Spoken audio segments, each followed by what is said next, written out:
And so if you ask yourself that question, like over the next 10 years, do you ever see the demand going down? Because we have the people who are here in Bitcoin right now. We had that whole list of things that are going to drive demand up. But ask yourself the question, do you ever anticipate any scenario here where the net demand goes down? Because for me personally, and there's a lot of people like me out there, but I'm never going back to that old world. They could do whatever they want. They could run the price down to $5,000 per Bitcoin, $5 per Bitcoin. I'm never going back to that old fiat system. And I know that there's a lot of people out there just like me. And so if you think about that, the people who are already here right now that have drove the demand to get to this point, there's not much that could happen and that would change their mind and they sell their Bitcoin. The demand for them goes down. There's just no scenarios where that happens. And then at the same time, so do you ever see the demand going down? Is it possible? And the second part there is, do you ever see the supply going up? Is it possible that the supply of Bitcoin can be changed to go up? So with that, that's why I call it the greatest economic recipe in history, because there's nowhere else we can go from this point. The only thing we need here is time. And just going back to Harvey here, if you understand that and you understand how Bitcoin's kind of repricing everything in the world right now, then you'll probably change your direction in life and focus more on trying to get Bitcoin instead of chasing fiat.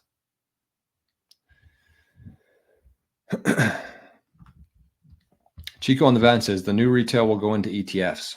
When they wise up, they will want self-custody. By that time, there won't be any Bitcoin left to buy. I couldn't agree more with that theory, my friend.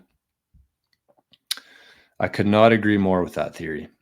And that's something that, you know, the cool thing about this is that there's going to be a bunch of new people who are buying I saw that 80% of the new ETFs were actually purchased by retail.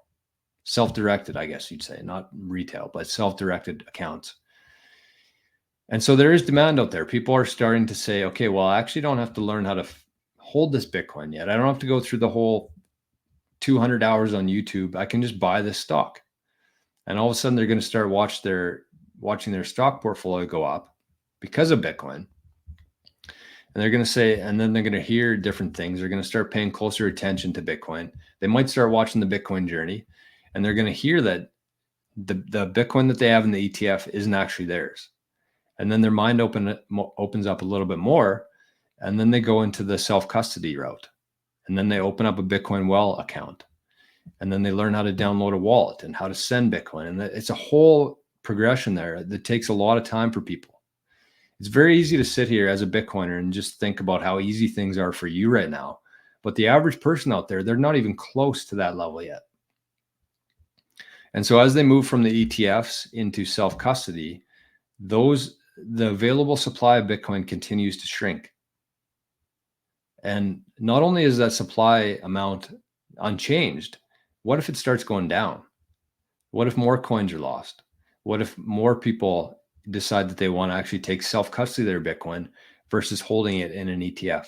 That available supply continues to go down.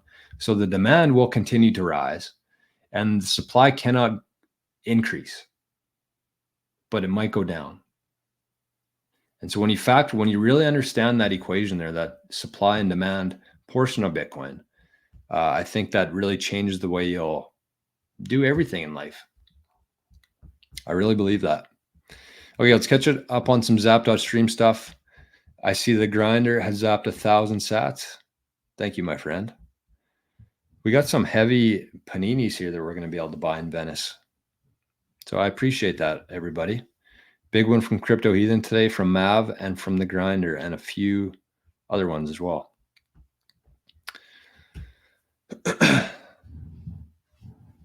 Crypto Heathen says, yeah, sorry, I missed a couple here. Mav says, in caps, got to run, keep your head down, and stack the sats. Thanks, buddy.